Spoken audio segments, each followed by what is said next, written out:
Hello, hello, hello, realtors out there, and welcome to another episode of The Weekly Closer. My name's Jeff Underwood, and I'm here with Joey Sampaga. He's my co-host and business partner. How you doing? You're also the producer of the show, aren't you?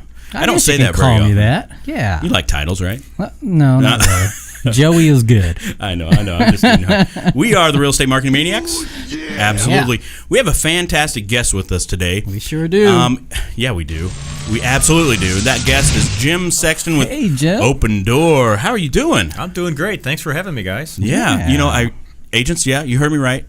Opendoor. Opendoor's in the house. We opened the door for... Yeah, that was bad. That's bad. That was really bad. Okay. Rewind. All right, rewind. Cut that part, Joey.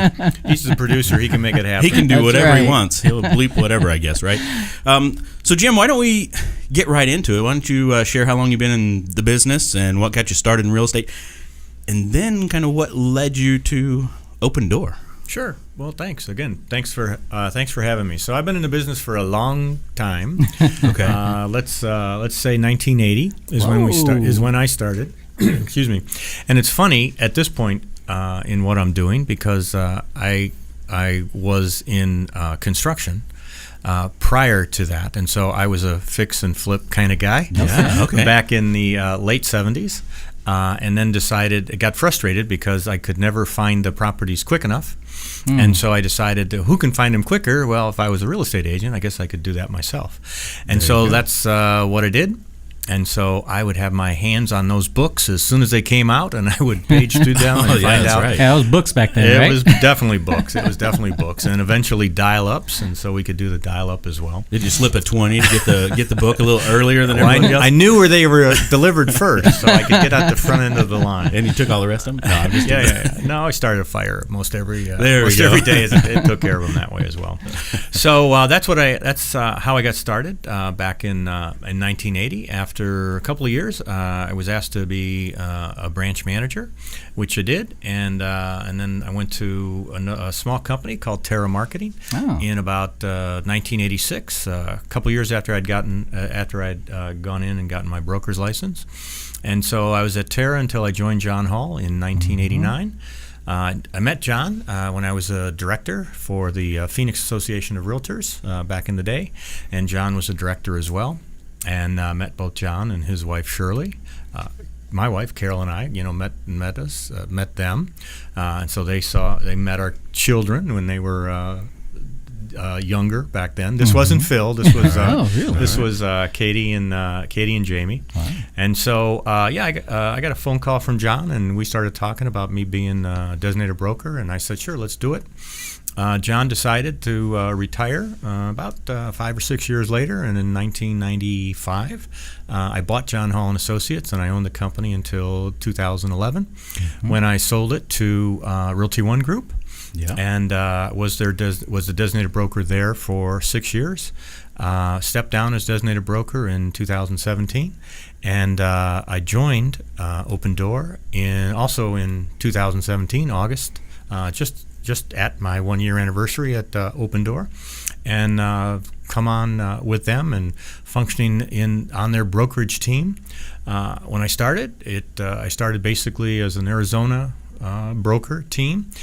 We were in 4 other markets at that point. We're a total of 4 markets at that point. We're currently in 12 markets, and I'm the qualifying broker in 4, soon to be 5 of those markets that we have rolled out in the past year. All right. So 12 markets now. I know Orlando, you said, sure. Atlanta, Dallas. Yeah, exactly. So the markets that were there prior to me joining were Dallas, Vegas, and Atlanta. Since I've been there, we opened Orlando, Raleigh, Charlotte. We're set to open in South Carolina, Tennessee. I'm a Nashville guy. And additionally, then we expanded in Texas. We're in Houston as well as San Antonio, and let's see where else. We are in our first cold weather market, and that's Minneapolis, which we opened about a month ago. All right. Scratching my head on that one. It's like, well, this ought to be fun. A great time to open. Let's see, when's the first snowfall? Probably in about 3 or 4 days. Although we're hoping it'll be October maybe this year, but that could be a little optimistic.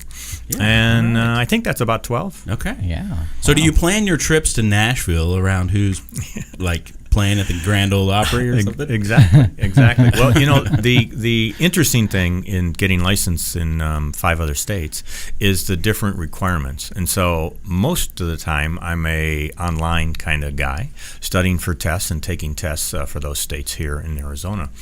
However, some states really like to meet me. They want to meet people that are going to be licensed in their state. So I've been to Charlotte a couple of times. I'm scheduled to be in Orlando in a little bit, and just to kind of get up to speed on what's going on there. Yeah. All right. Well, I have quite a few questions for you. A lot of these were questions that people sent in to us from as well. Agents, so other just agents. so you know, I guess let's start with. So, how many agents are currently part of the Opendoor system or working with you guys? Sure. That's kind of a trick question for agents because everybody at Opendoor is an employee. So typically when a real estate agent is asking how many agents, they're, well, wait, I need to know. Something that's not really the question that they want answered. We have 800 employees in the company right now. 800. 200 of those are in Phoenix, in the Phoenix marketplace. Yeah. And of those 200, they're divided into about 6 to 12 different lanes, different departments, if you will. I'm sorry, lane is the millennial term for departments. Got it. And All so, right. Is that what that is? It's a lane. We're in lanes. Stay in your own lane, right? Exactly. So, yeah, there you exactly. And so, and those might be, our rental team, the renovations folks, schedule all those. They'll be the evaluators when you come in and submit an offer. We have the folks online that are determining what the property should sell for, what we would be willing to buy it for. Got the brokerage team, which I'm a part of. We have our agent partner team, which are also agents that work on that. We've got the folks that answer the phones, whether you're a buyer, whether you're a seller, whether you're an agent, looking to get additional information about our property. So those are some of the teams that we have here in Phoenix. So how many agents do we have?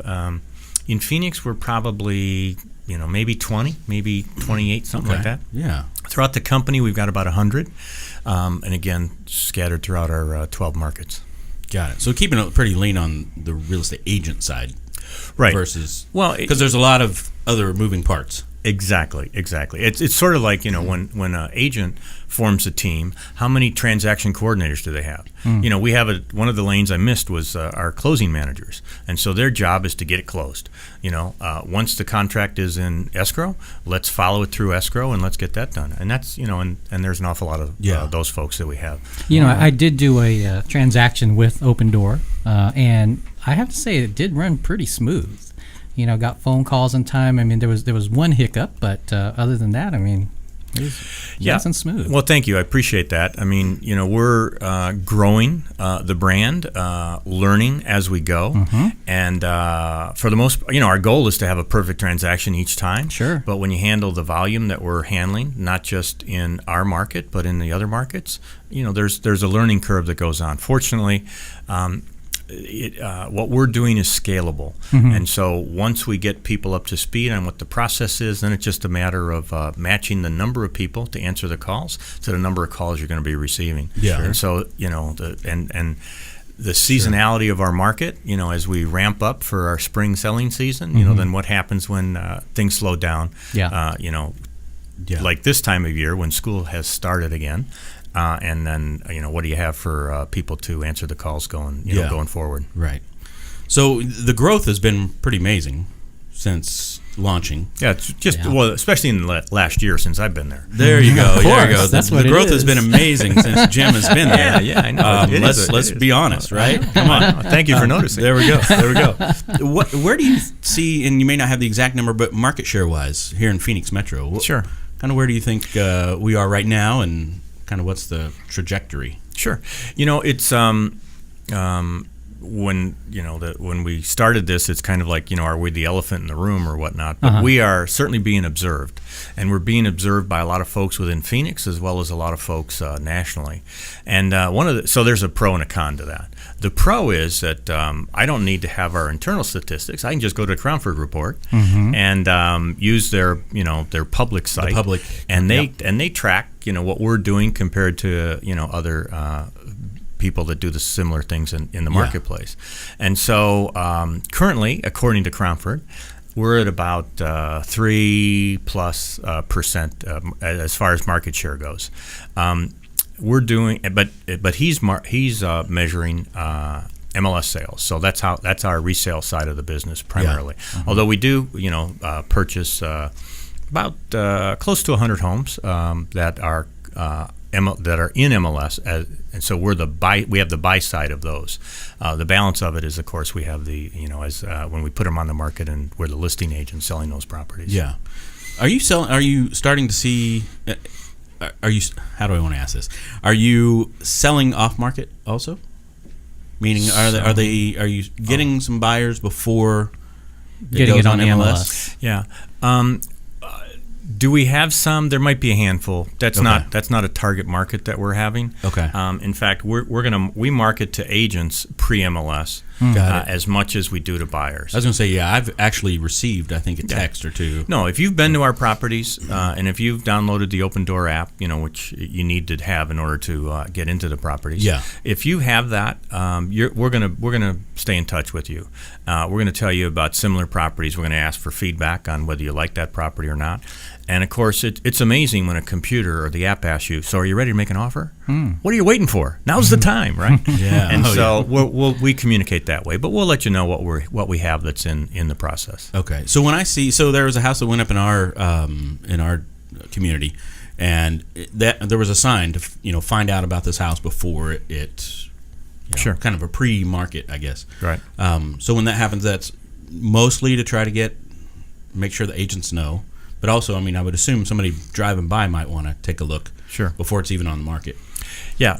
I probably need to back up a little bit and kind of divide up, Opendoor and the pieces to Opendoor. Oh, okay. Okay, because, I might be going down the wrong street. No. Well, when I say Opendoor, and I've been guilty of it already here today, and yes, I work for Opendoor. I'm licensed with Opendoor Homes. That's the name of the brokerage in Arizona. Got it. Okay, and so the sign out in front of our houses is an Opendoor sign. That's our Opendoor. We call them propcos, the LLCs that own the property. So basically, that's a for sale by owner sign. Okay, and so the owner of the property is advertising the property is for sale, and so that's what that sign is. Now, are they affiliated with the brokerage? Absolutely. We're owned by the same large entity, but then you have the people that own the property on one side, and then you have the brokerage side, which is what we do, and then obviously we put it in MLS and market it that way. So when we close on a house, everything is like a fire drill, is that we want to get this property back on the market as quickly as possible. And so as soon as we close on it, we can evaluate the condition of the property, how is it left, how long is it going to take us to run the renovations that we've scheduled, the repairs that we've scheduled to be done, and then the property will be back on the market in X number of days. Our goal is to have it back on the market in about 2 weeks. Yeah. Okay. And so that gives us about a week of pre-MLS. Because we get the but if there's electrical stuff, if there's open walls, if there's plumbing issues, we don't want people in those houses if we have serious renovations to be doing. But to the extent that we've got things under control and maybe we're just doing paint touch up or clean for the pictures and stuff like that, then we'll put it in MLS, pre-MLS, and we'll let people know that this is coming. Got it. All right. Questions over there? Doing all right over there? I'm doing good. All right, brother. Some good stuff. All right, so we talked about local market share. We've already talked a little bit about where you are now. What markets? You mentioned there's some other markets that you're getting ready to move into. Sure. Is that right? Sure. We're looking to get into California, and you say California, and it's like outside of our price point. I was going to say let's do the price point. So thing let's talk about the 500,000. Right? And what we look to buy and what we're not going to buy. So In all of our markets now, except Dallas, our price point is $100,000 to $500,000. In Dallas, we discovered that we weren't doing very well. We didn't have our model set up properly, and so we lowered our price point to $300,000. So in Dallas, currently we're $1 to $300,000. We'll be back to $500 as soon as we get it figured out, but we're working to improve that. So that's the primary buy box that we're in, $100 to $500. We do have a couple of kickouts in that price point. We're not a solar leasing company, so we don't do anything if it has solar lease. And now if it's owned, we can handle that. We can make an offer on that property. We're looking for houses that were built after 1960, and we're not looking for lots that are larger than a half acre. It just kind of skews the number and the valuation that we do in that point. Recently, we've expanded into guard-gated communities. It's just, but you see, it doesn't work that as well within our system because our system is to make the houses available from 6 a.m. to 9 p.m. 7 days a week. Yeah. And guard-gated communities are a little ouchy about that. And obviously, we're not allowed to pass out gate codes, or if there's a gatekeeper, the guard isn't going to let them in necessarily anytime during that time period. So we're still working to improve our buyer experience in those properties. Let's see. We don't buy distressed properties. Some people think that we're down at the courthouse steps. We don't do that. Occasionally we get into a property that might be headed to foreclosure, but we're not that's not a target. We have stayed out of adult communities because of the seasonal nature of that. Okay. The first year that Opendoor was in existence, and by the way, we've been in existence now, this is our 4th year here in Phoenix Marketplace. The first year, the owners of the company were surprised that people from Sun City left, and there were no buyers for the period of time from basically May until October when they came back, and the computers didn't quite understand how that worked. They don't understand how 100 plus scares off a lot of people. And the whole second home nature, or hop in the RV and take your USA tour for the summer. Yes. And so that's been a market that we haven't gotten back into yet. Yeah. So I think those are basically our kickouts. All right. How about so 500? Do you ever see a time that you're going to go higher than that here local, like certain areas like Scottsdale and Paradise Valley and things like that? Or sure. It'll. The thing about a startup company is that things aren't in concrete. Things can be tested. Things can be tried. How about this program? Let's do this on a dozen homes or so and see what the impact of that is going to be. So we do that, on a regular basis, on an inconsistent regular basis. Which means here it comes, and let's try this for a month or 6 weeks and see what the impact of that's going to be. Okay. So can it happen? Absolutely. When's it going to happen? That's hard to say. Yeah. What markets will it happen in? Again, even when you look at, again, we go back. Is Michael Orr a sponsor of this program? He should be.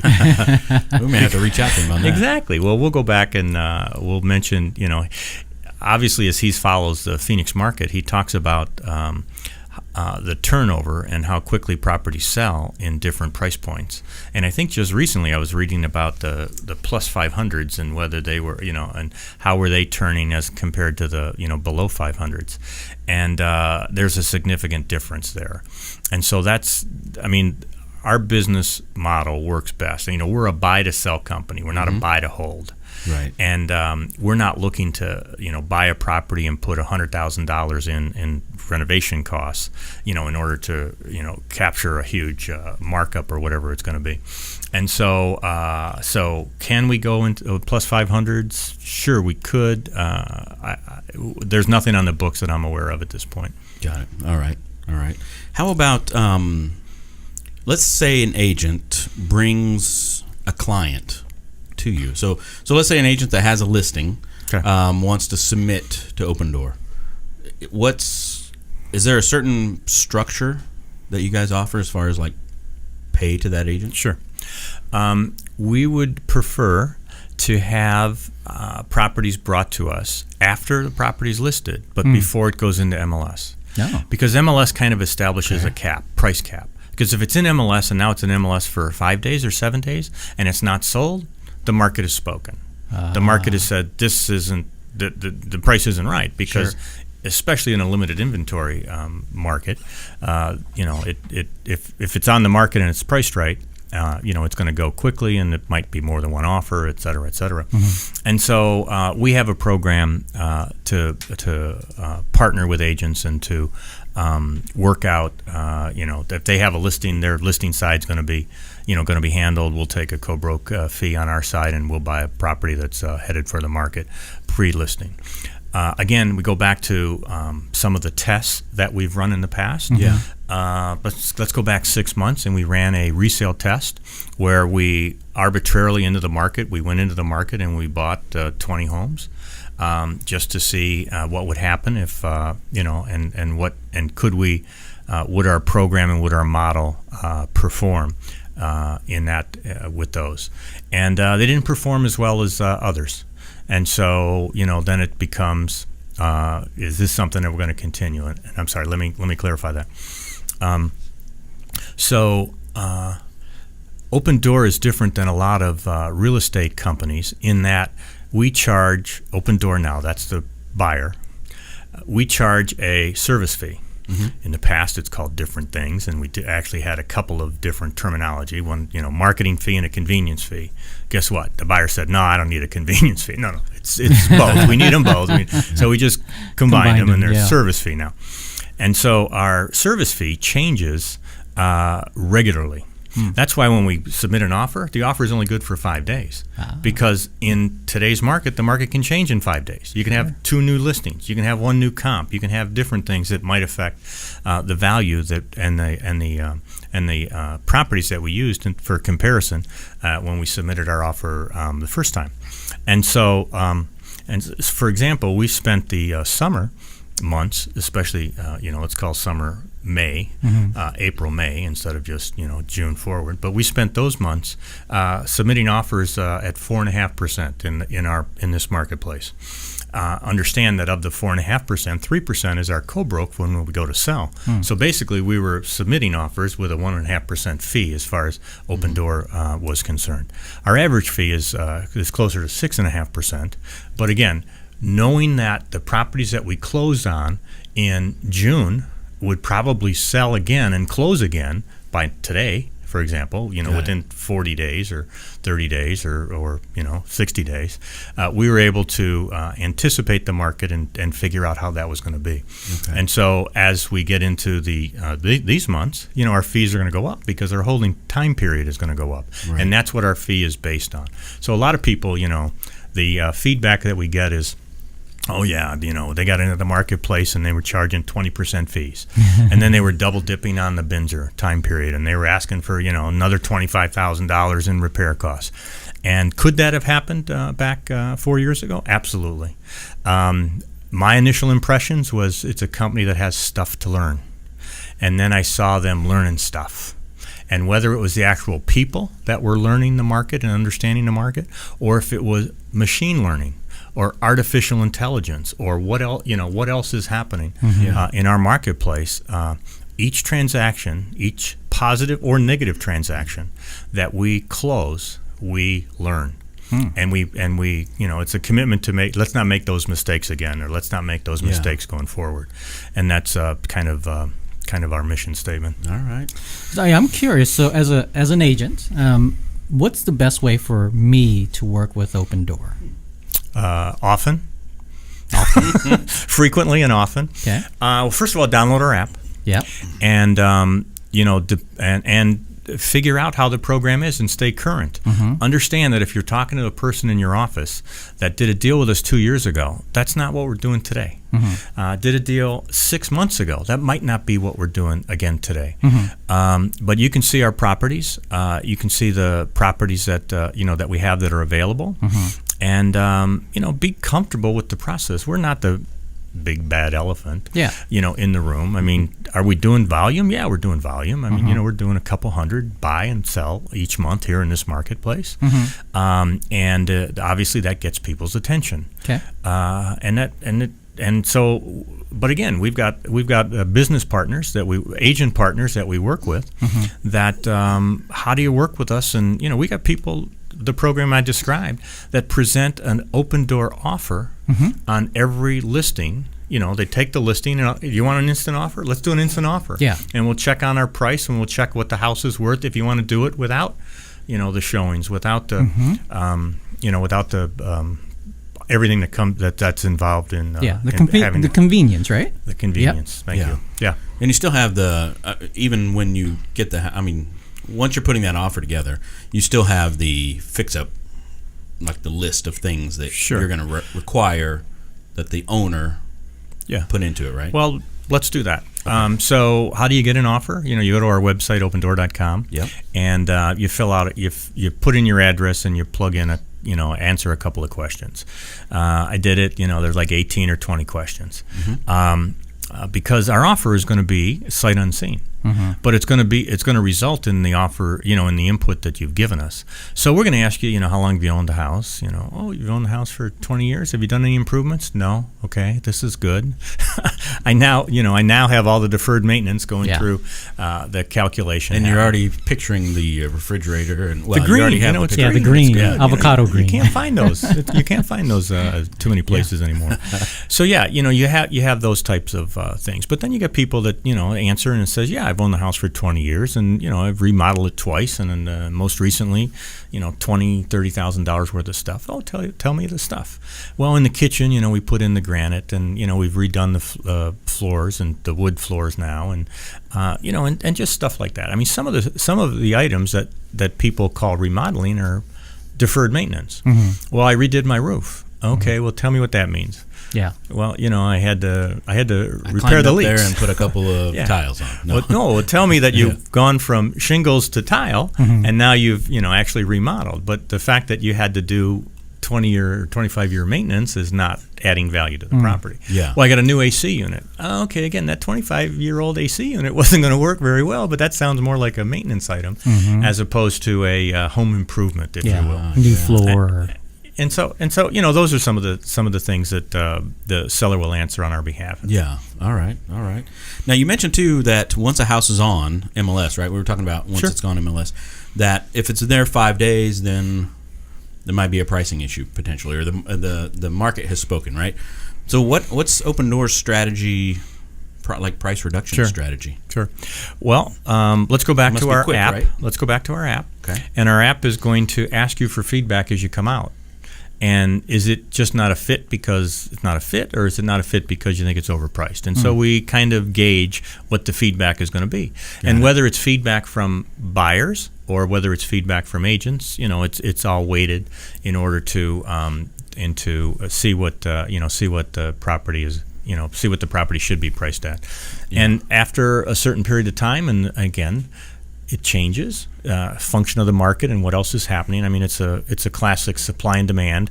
Give me the neighborhood, give me the school district, and let's see what's, how that's performing in today's market. Because, one of my standard, Joey heard me say this all the time when, we were at the John Hall meetings, is that Phoenix is a pocket market. Yeah, and pockets perform differently. And so if it's a pocket market of, brand new houses, it's going to be different than the houses that are 25 years old. Yeah. The one thing that we've discovered, and probably one of the success points for us, is that today's buyer is similar to the buyer from 10 years ago or 20 years ago, in that they just as soon close on the property and not have to spend the next 3 to 6 months fixing it up. And so they want a house that they can walk into. They want a house where the appliances work. They want a house that doesn't need to be repainted, that doesn't need to need new floor covering, and things like that. And those are the houses. That's our goal in delivering the properties to the market. We're taking care of all that.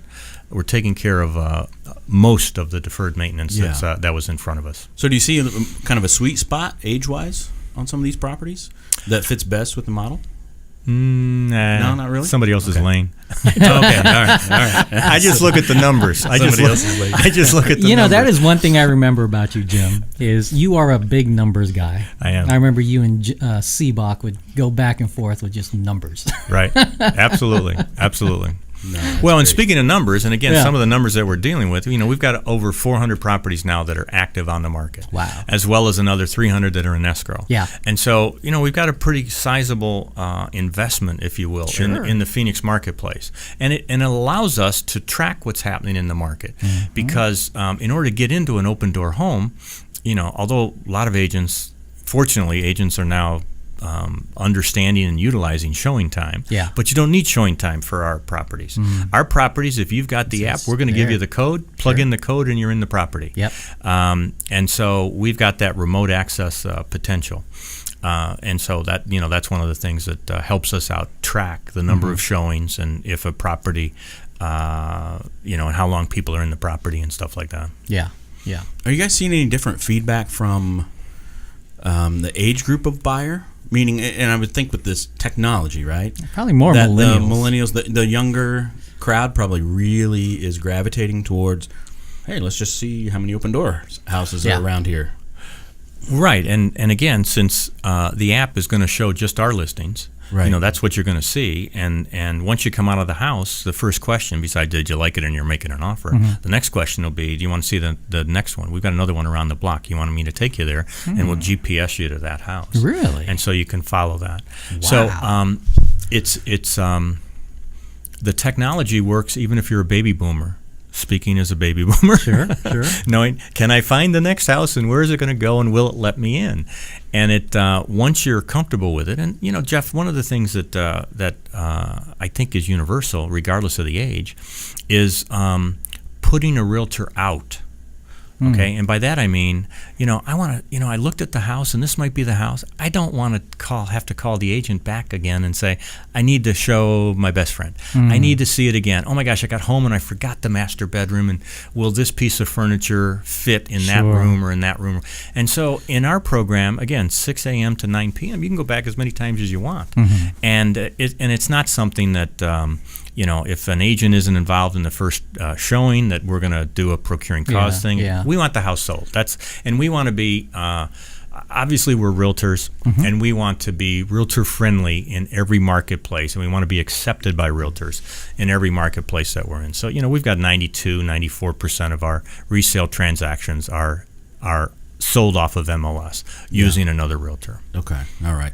Well, I will bring up one of these questions in, since Sure. we just talked about buyers coming in, and you whether they're there the first time and they weren't with their agent or whatever. Somebody had asked us at one point, if my client enters an Opendoor house without me, does Opendoor try to convert that person as a potential lead? Well, understand that to download the app, one of the questions you're going to be asked if you're not a realtor is, are you working with a realtor? So you're going to be asked, are you a realtor? And if not, are you working with one? Got it. And if you're working with one, then, we respect that. We are much friendly in our registration process than a lot of new home builders, for example. Okay. Which if you don't accompany on the first visit, that you're out for 30 days, 60 days, forever, whatever it's going to be. Got it. All right. No, that's great. That's I good. appreciate that. How would you define? How have you seen the relationship with realtors kind of evolve? I mean, because I know in the beginning, I'm sure a lot of agents were just like, "Oh my gosh, I can't believe this! Right? Well, why they're going to take all our business?" So, how do you? Yeah, I know, but I love that look. I've heard. We can't handle you that. Can't see. Yeah, you can't see as look. There's not enough lanes for that, right? Yeah, we're busy. But I mean, so how are you? What do you want the agents that are listening or watching to know about Opendoor and the relationship that you want to have with the agents here in the Valley? Sure. Again, we've got a partnership program, and we have people that come out and speak at office meetings or to do, meetings like this. Yeah. And so we're just trying to get the word out to let them know that use us as an asset. People might want to have a simpler process, and that's what we're here for. And fortunately, we have more and more people that are starting to get it. Here's another thing. I was doing a program last week, and so why should we work with you? Well, help me out. I think that so you got a person that wants to buy, and they've been out looking at properties, and they haven't found anything, and then they call you up tomorrow and they say, I found the house, I want to go, and their house isn't on the market yet. Okay, and so let's write it up. How does that offer feel when it's now contingent on the sale of a property and that isn't even on the market? And you're the listing agent in a market that's, limited inventory. Am I going to take my property off the market waiting for you? Well, here's an opportunity. Let's talk to Opendoor, and let's see if Opendoor will make an offer for us, which will convert you from a contingent buyer to a waiting to close buyer. Right. And now your offer is is up against somebody.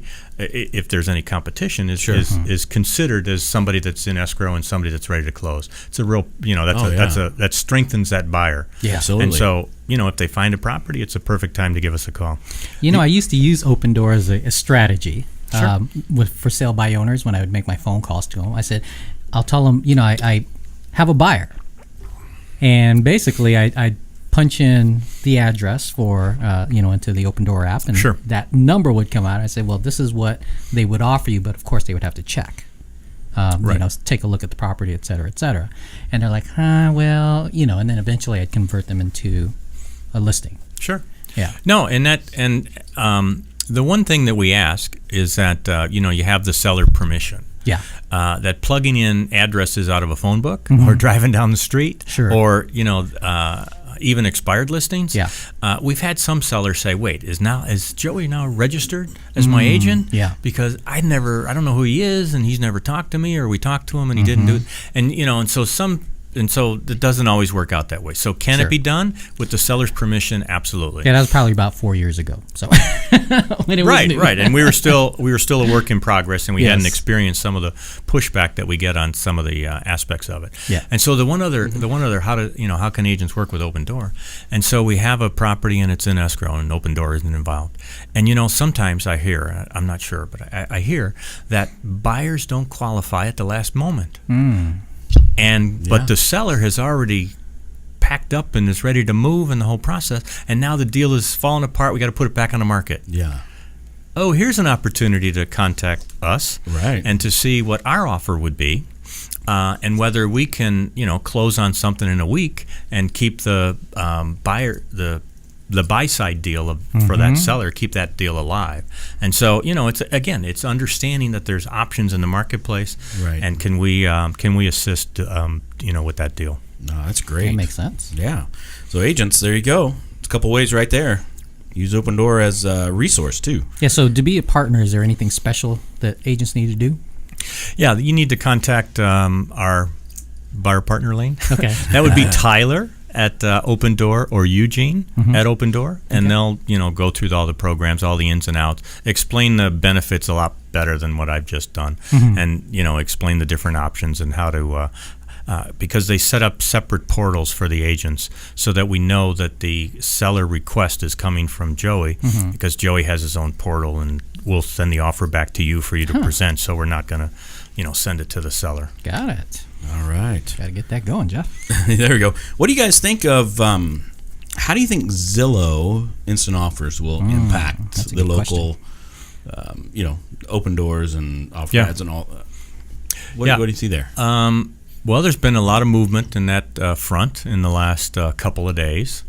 I don't know much more about how Zillow's model will change as opposed to what they've been doing for the last 60 days in our marketplace.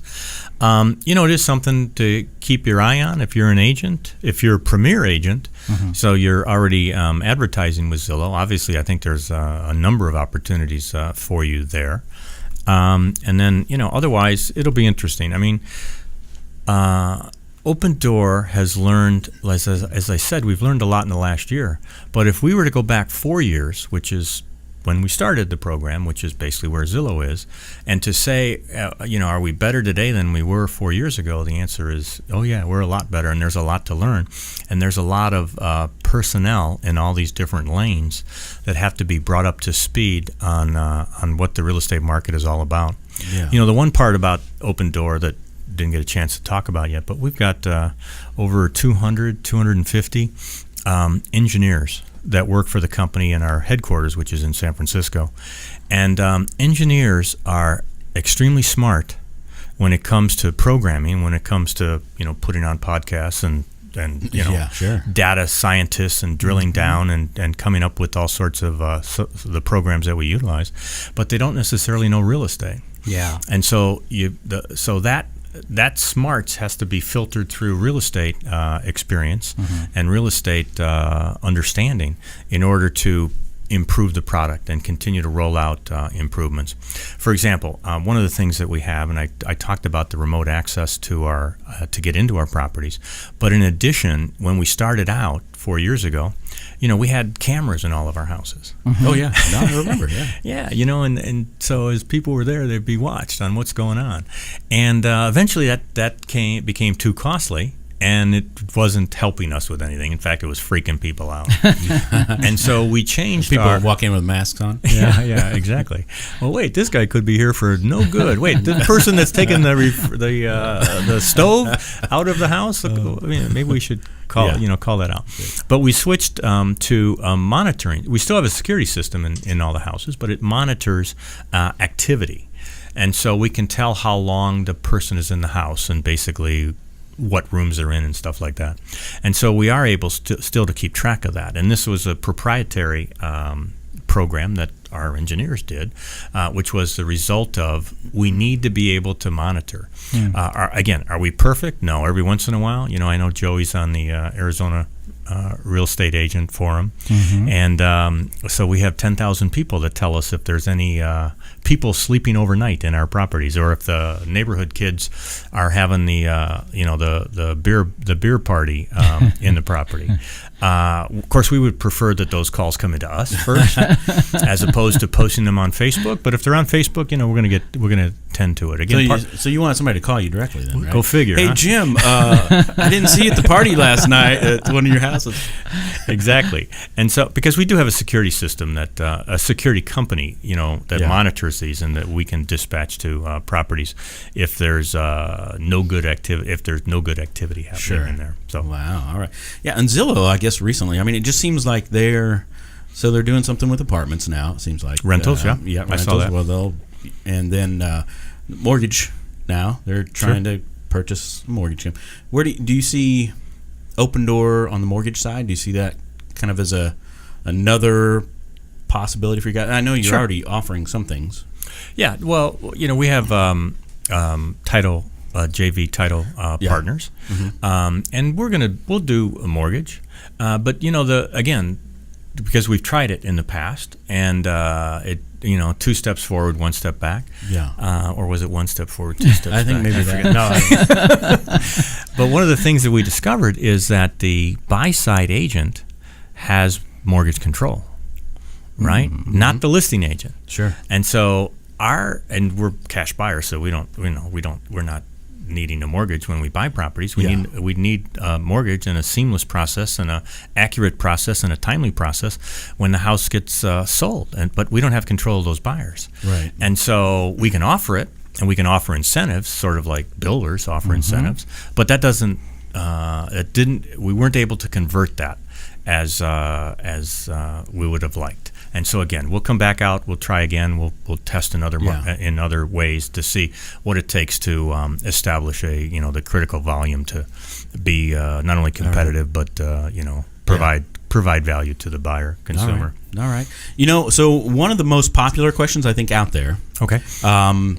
Or statements, if you will. Maybe it's not even a question. Maybe it's more of a statement that I hear agents say a lot is, "Oh, we'll see how they do when the market changes." Yep. Yes. They won't be able to make it through the downturn. That's right. So, what are your thoughts there? What? I'm sorry, I thought I covered 700 homes that we own currently in the valley, and so. But if we saw even a 5 or 10, what if we saw a 20% correction in the next couple of years? Who do you think sees it first? Well.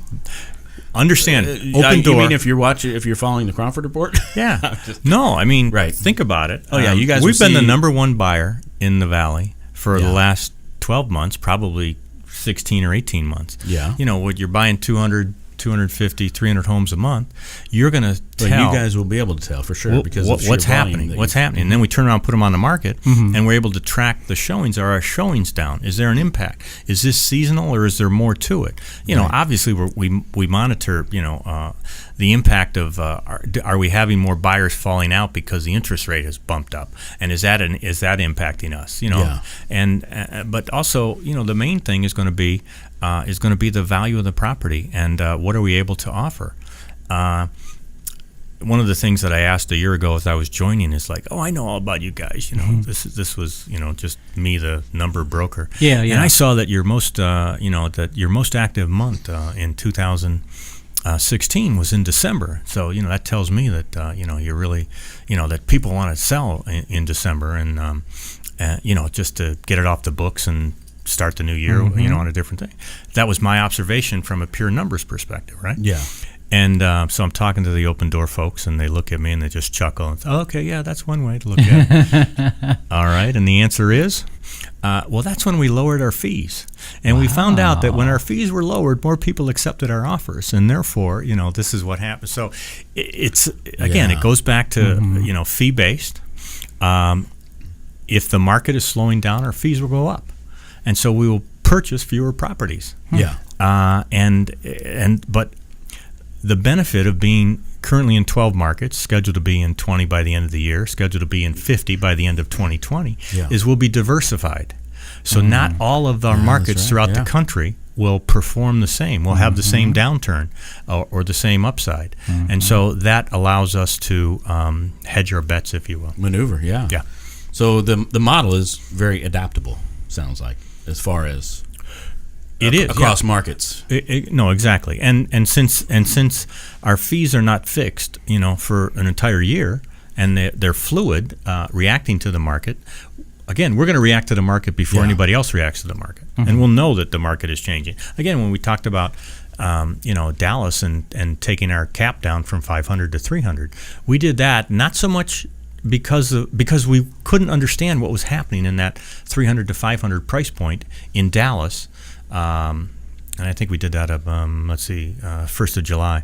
So we had problems with that price point from basically May through July, and so that's why we made the adjustment. So we understand that, and people are going to doubt us until we prove that we're going to be around. Yeah. And in the meantime, our suggestion is, take advantage of us while we're here, while we're still around. There you go. Sure. There you go. No, that's a great answer. Because once we buy the house from you, you're out from under it. You don't have to worry about it. That's right. In the meantime, all we're going to do is try to sell you the property then. Yeah. No, that's great. One of the can... things I wanted to ask you. So before joining Opendoor, let's say you weren't with Opendoor now, and you're a broker still, right?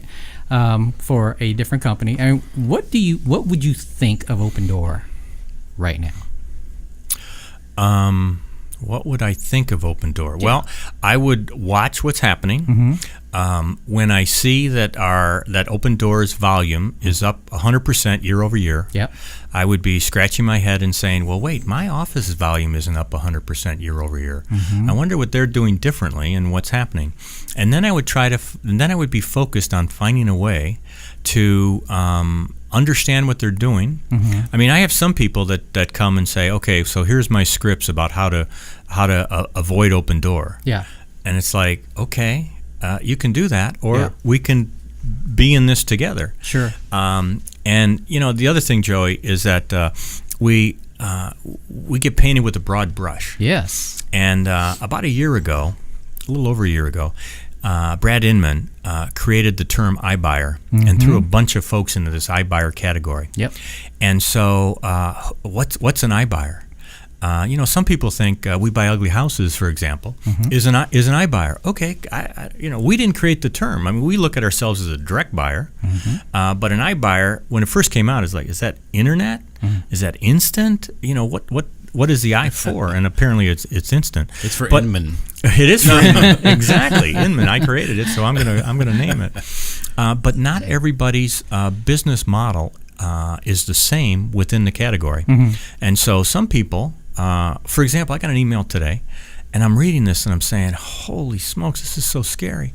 This was what I would call an iBuyer sent to me as a realtor, letting me know that I could get a 17 to an 18% commission if I could bring them a home pre-MLS that had a these were fix-up buyers, that had a $75,000 investment spread. Wow. And the last guy that did this, he earned a $50,000 commission. And I'm sitting there scratching my head saying, well, it's a good thing fiduciary wasn't involved very much here, right? Yeah. Wait, I'm bringing you what for what? And it's just, it's crazy. I was on a panel doing a class for Arizona School a couple months ago, and I had a student come up to me at a break and says, okay, so how long does it take you? How quickly can you turn? Oh, pretty quick. I mean, we advertise 3 days. That makes me nervous. I think our quickest is really 7 days, just because we got to get the inspectors out there. It depends what market you're in. In a brand new market where we don't have, 50, 100 inspections already scheduled. Yeah. Maybe we can get it done quicker. Okay, because the student goes on and says, because I've got these properties that I'd like you to buy. Okay. Are you the owner? Well, I could be.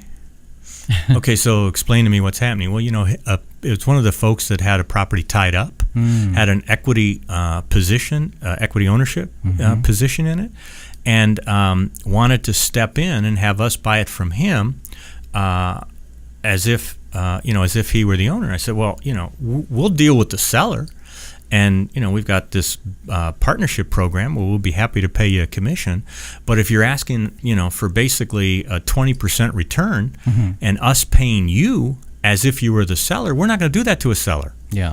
That's not who we are. We'll pay that premium to the seller, and then you take your fee from the seller from bringing us to the. Oh no! Well, I got to find a different investor. And it's like, what's up with that? Yeah. That just.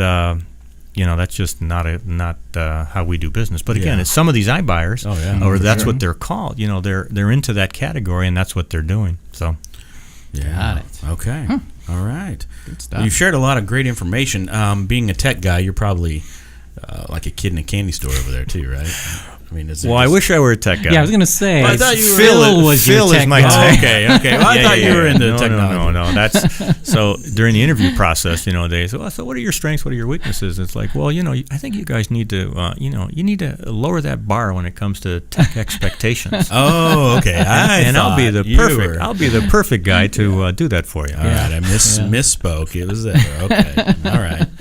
But It sounds like you're having fun. Numbers. I am. And I'm learning tech, but again, at my age, learning tech is a slow process. And when I get stuck, I go home to the kids and I say, okay, help me out. How does this really work? Yeah, make me look smart. Yeah, exactly. And would you say this role is the most exciting role you've been in real estate? Thank you for that question. Excuse me. When it was time for me to step down at Realty One as designated broker, it was because I was a managing broker or a broker owner for 30 some years, and there was an awful lot of the same old involved in that, and so I was looking for a new challenge. And the cool thing about it is, for me in the new role, is I got all the rest of these brain cells, that hadn't been touched or asked to be activated in quite some time, to be re-engaged, and it's very cool, and I'm enjoying it a lot. Good. That's awesome. All right. Yeah. Any last things you want to make sure agents that are watching or listening know, maybe that we didn't cover, or anything exciting announcements or anything? I don't know. Did we get all this stuff here? I think we did. Yeah. Yeah. So if you see an Opendoor house, don't be afraid of it. Download the app. That's a good thing to do. I mean, we get shopped all the time, and we're okay with that. If you just want us to shop and see what the offer would be on your house or on a neighbor's house or on a listing, we'll go that route, and we'll get the discussion started, because it may lead to something or not. But again, I forget. I think we touched on our offers are sight unseen, but subject to inspection. Yeah. Obviously, the inspection, with Arizona contract, is the seller doesn't have to make any repairs. If the house needs repairs, we'll cancel, but we're not going to force that. When we do our Binzer, we do our Binzer with three options. So option number one is, okay, we need 6 items to be repaired, and each of the items are going to have a monetary value attached to it. So the seller can fix those 6 things themselves. Mm-hmm. The seller can decide to fix 2 of them and provide us the monetary credit on the other 4, or any combination thereof. So it can be a full credit, it could be a full seller workup, or it could be pick and choose. What wants to be done. So it helps. It gives the sellers options. And again, if it doesn't work for the seller, it doesn't work. We get it. And and so we also schedule. We schedule our inspections not so they're piecemealed, but so that they're all together. So we'll have all 6 or 8 or 10 people, our inspectors there, all within the same 2 or 3 hour period. We don't want to, inconvenience the seller for 2 today and a couple this afternoon and 3 more tomorrow. Yeah. And then, so that we get everybody in there. They submit their reports to us. We go through them and put the price points to them and then get the response back to them in a timely manner. So again, it's part of the process that we've learned, and it's providing the options that sellers have indicated that they want options. And a lot of times they just take the credit, provide the credits, and we go from there. Yeah. Oh, awesome. I appreciate you being in. Yes. Thank you for having me again, Jeff. This has been great.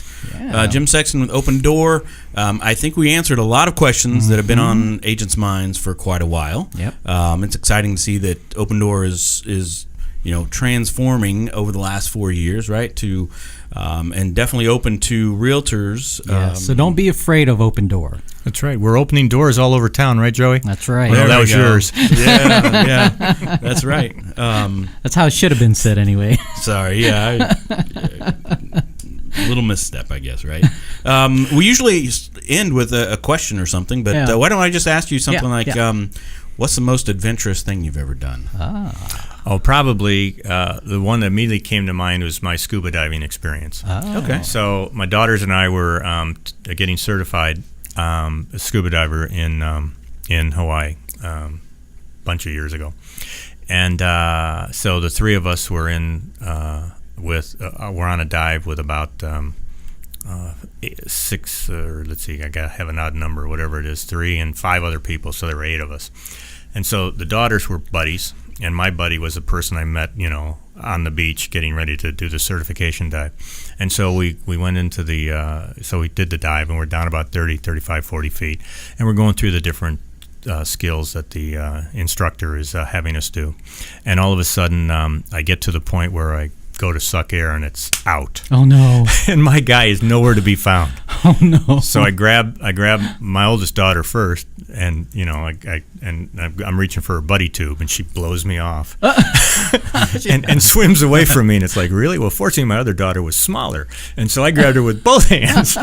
And it's like, I'm out of air, and I need to go up, and I grabbed her buddy tube, and she thought I was kidding, because they had 80% air left, and I was out of air. And wow. so anyway, the most adventurous was getting up to the top that way. And then, because it's slow, right? You have to go fairly slow. Fairly slow. But the other one, again, is scuba diving thing. So we're diving over there. And so I survived, by the way. Yeah. I was going to say, so were they breathing easy, but you were the whole time? No.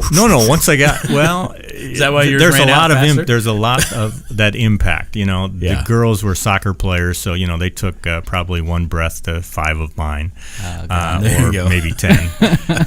So the other one, which was adventurous, would be the. So we're also over there scuba diving, and we're in the tunnels.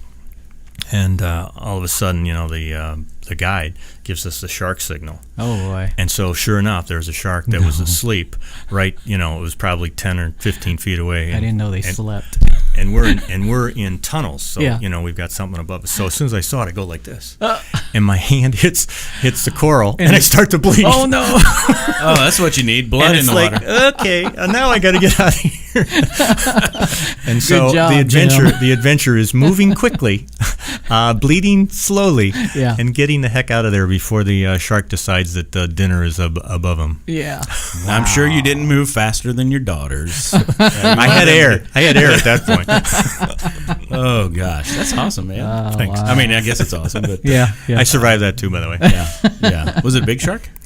It was a sleeping shark. It was a How sleeping big, shark. It doesn't matter. Sharks It's a in the shark. water. It was probably a 6 foot, 5-6 footer, so it wasn't huge. Wow. All right. And and they tell you it's a friendly shark. Yeah. Yeah. That's like a snake being friendly. Yeah, right? yeah, exactly. That's funny. There is a reason it's a wild animal, right? That's right. Oh, gosh. Well, thanks so much for being in. You bet. If any Yes. agents that are listening or watching do want to reach out, Sure, absolutely. whether it's about the partner program or whatever. Are Yeah, you- I'm you share? fairly simple. I'm Jim at Opendoor.com. That's right. my email address. Send me an email. Go from there, and we'll get you a response. If it's not me, I'll get you forwarded to the right lane and right the right lane. folks that that be able to answer questions. Awesome. All right, guys. Well, until next time, this is Jeff Underwood. And Joey Sampaga. Signing off from Security Title Studios. We want to give a big shout out also to Fidelity Home Warranty Yes. for sponsoring. And hey, until next time, take care and share this episode with somebody. Yes. All right. See you later. Adios. All right. Good job. Good job.